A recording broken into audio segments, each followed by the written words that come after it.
Hey there! Welcome to this audio journey where we're diving deep into something truly transformative, why self-love is the foundation of all growth. Let's get comfortable, take a deep breath, and explore this together. Picture this. You're building a house. You've got grand plans for towering walls, beautiful rooms, and a cozy space to call your own. But if the foundation is shaky, cracked, or not even there, no matter how stunning the design, it's not going to hold up. That's what self-love is. It's the foundation for everything you want to achieve, every dream you want to chase, and every version of yourself you want to become. So, what is self-love, really? It's not about being selfish or narcissistic. It's not about staring in the mirror and telling yourself you're perfect.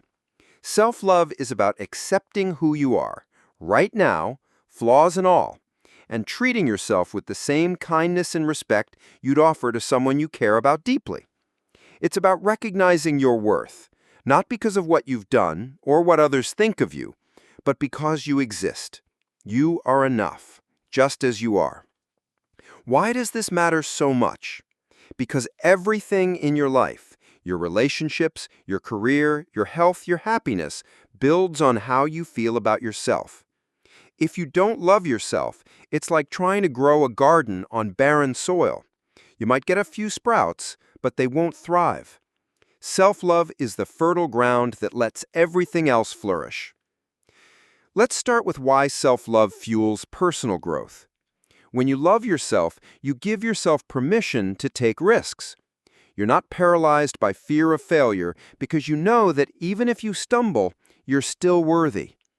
Think about it. How many times have you held back from trying something new because you were afraid of not being good enough? Maybe it was applying for a new job, starting a creative project, or even speaking up in a meeting. Self-love quiets that inner critic. It says, "Hey, I've got this, and if I don't, I'll learn, and that's okay." That mindset is the spark for growth. It's what lets you step outside your comfort zone and try. Self-love also helps you set boundaries. When you value yourself, you start to recognize what you deserve and what you don't. You stop saying yes to things that drain you or people who disrespect you. Boundaries aren't about pushing others away. They're about protecting your energy so you can grow into the best version of yourself. Imagine you're a plant. If you let weeds choke your space, you won't have room to stretch your roots. Setting boundaries is like clearing out those weeds, giving you space to thrive. Now let's talk about how self-love impacts your relationships. When you love yourself, you show up differently. You're not looking for someone else to fill a void or make you feel whole. You're already whole. That means you can build relationships based on mutual respect and genuine connection, not dependency. Have you ever noticed how people who seem confident and comfortable in their own skin attract healthier relationships? That's not a coincidence. Self-love sets the standard for how others treat you. If you treat yourself with kindness, you're less likely to tolerate anything less from others. And here's something else. Self-love helps you forgive yourself. We all mess up. We all have moments we're not proud of, snapping at a friend, missing a deadline, or making a choice we regret. Without self-love, those moments can spiral into shame or self-doubt that hold you back. But when you love yourself, you can say, "Okay, I made a mistake. I'm human. Let's learn from this and keep going." That forgiveness is what lets you move forward instead of staying stuck in the past. Let's pause for a second and reflect. Think about your own life. Are there areas where you're hard on yourself? Maybe you're constantly comparing yourself to others or beating yourself up over small things. What would it feel like to let that go? To look at yourself and say, "I'm doing my best, and that's enough." That shift is powerful. It's the starting point for growth in every area of your life. Now, you might be thinking, this sounds great, but how do I actually practice self-love? It's not always easy, especially if you've spent years being your own worst critic. But self-love is like a muscle. You build it with small, consistent actions. Let's go through a few practical ways to start. First, start speaking to yourself like you would a friend. Next time you catch that inner voice saying something harsh, like, I'm such a failure, or I'll never get this right, pause. Ask yourself, would I say this to someone I love? If the answer is no, reframe it. Try something like, I'm learning and I'm proud of myself for trying. It feels awkward at first, but over time it rewires how you see yourself. Another way to practice self-love is to take care of your body. This isn't about chasing a certain look. It's about honoring what your body needs. Maybe that's eating nourishing food, moving in a way that feels good, or just getting enough sleep.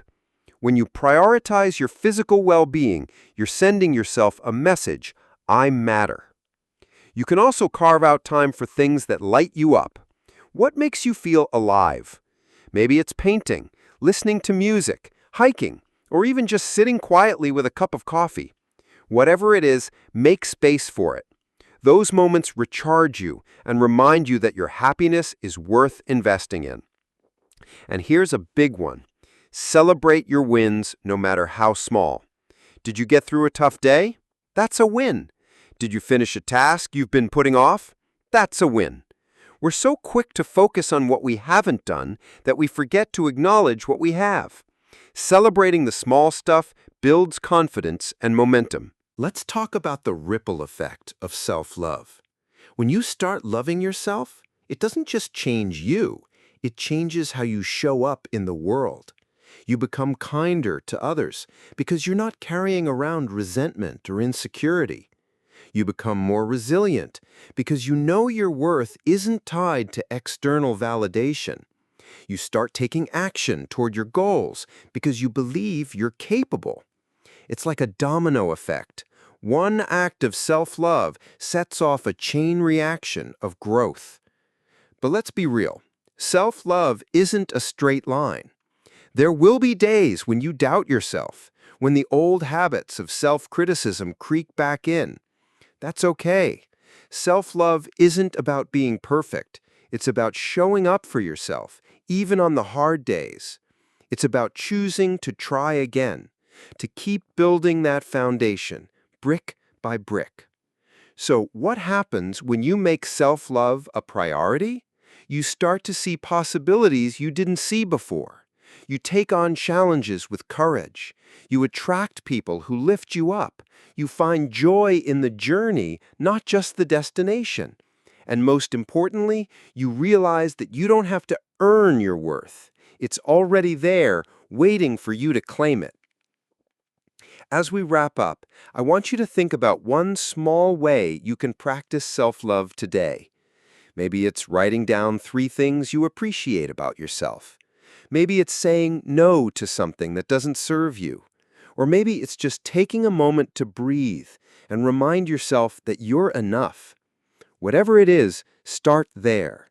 That one small step can change everything. Thank you for joining me on this journey. Keep nurturing that foundation of self-love and watch how it transforms your life. You've got this.